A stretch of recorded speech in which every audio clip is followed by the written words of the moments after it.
Arahan Bapak Presiden dalam Ratas, kami sudah melaporkan terkait dengan perkembangan COVID di luar Jawa. Yang pertama kita lihat bahwa angka reproduksi rate-nya beberapa naik, seperti di Sumatera naik 1, kemudian angkanya 1, Maluku naik 0,92, Kalimantan 0,98, Papua turun, Nusa Tenggara turun, maupun Sulawesi turun. Kalau kita lihat dari jumlah kasus aktif yang 8 per 15 Januari dari 8.463 kasus, kontribusi luar Jawa Bali sebanyak 194 kasus atau 23%. Nah, kemudian kita lihat dari jumlah kematian juga terkait dengan per tanggal 15 kemarin di luar Jawa Bali ada 2, kasus hariannya per 15 ada 69, transmisi lokal 66, imported case 3. Nah, selanjutnya terkait dengan varian Omicron tadi sudah disampaikan, hanya memberi catatan bahwa masyarakat perlu bersiap-siap dan juga perlu terus menjaga protokol, dan karena puncak dari kasus ini diperkirakan masih akan terus berbasis berbagai negara dalam 40 hari ke depan.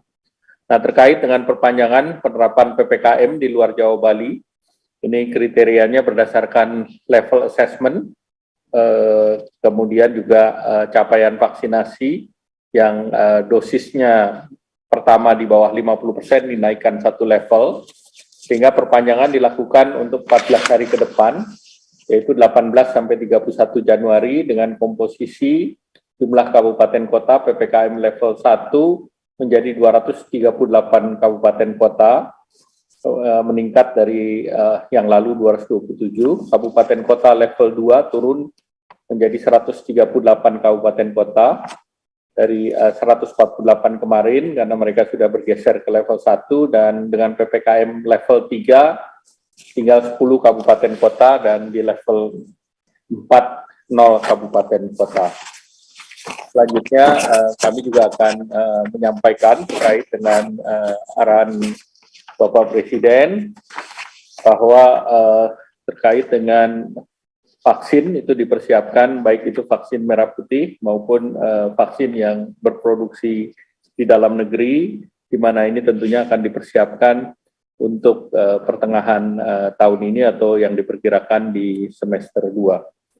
Terkait dengan tambahan penonton MotoGP sesuai dengan rapat kemarin, ini ada permintaan untuk menambahkan jumlah penonton dari 63.000 menjadi 100.000.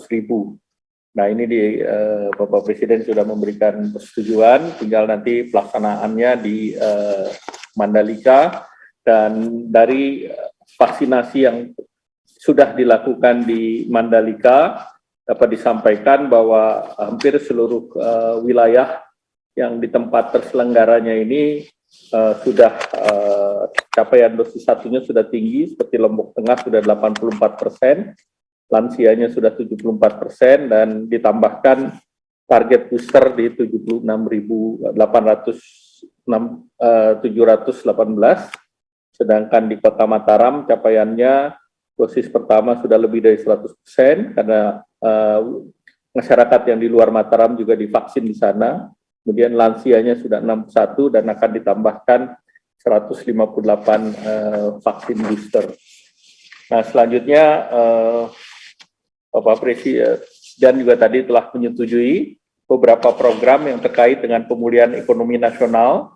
Terkait dengan pemulihan ekonomi nasional ini disiapkan anggaran di tahun 2022 sebesar 451 triliun, dan itu terbagi menjadi 3, yaitu untuk kesehatan, perlindungan sosial, dan terkait dengan fasilitas fiskal untuk beberapa sektor ataupun UMKM maupun korporasi.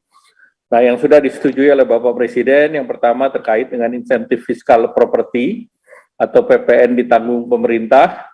Ini disiapkan bahwa perpanjangannya akan dilakukan sampai dengan Juni 2022 dengan ketentuan PPN ditanggung pemerintah untuk rumah atau rumah susun, rumah tapak yang nilainya 2 miliar diberikan PPN DTP sebesar 50% dan diperhitungkan sejak awal kontrak dan diharapkan rumah itu bisa diselesaikan dalam waktu 9 bulan.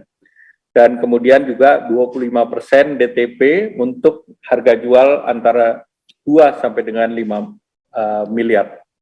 Selanjutnya juga tadi Bapak Presiden telah menyetujui bahwa diberikan juga fasilitas tarif PPN BM yang ditanggung pemerintah. Ini khusus untuk sektor otomotif dengan harga penjualan di bawah 200 juta atau yang kita kenal sebagai LCGC.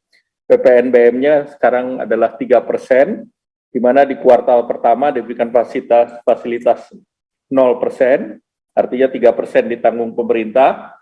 Di kuartal kedua itu 2% ditanggung pemerintah, di kuartal ketiga adalah 1% ditanggung pemerintah, dan di kuartal keempat bayar penuh, yaitu sesuai dengan tarifnya, yaitu 3%. Kemudian untuk otomotif antara harga 200 sampai 250 juta yang mohon maaf, tarif PPN BM-nya 15%, ini di Q1 diberikan 50% ditanggung pemerintah sehingga masyarakat membayar 7,5%, dan di kuartal kedua sudah mulai membayar full di 15%.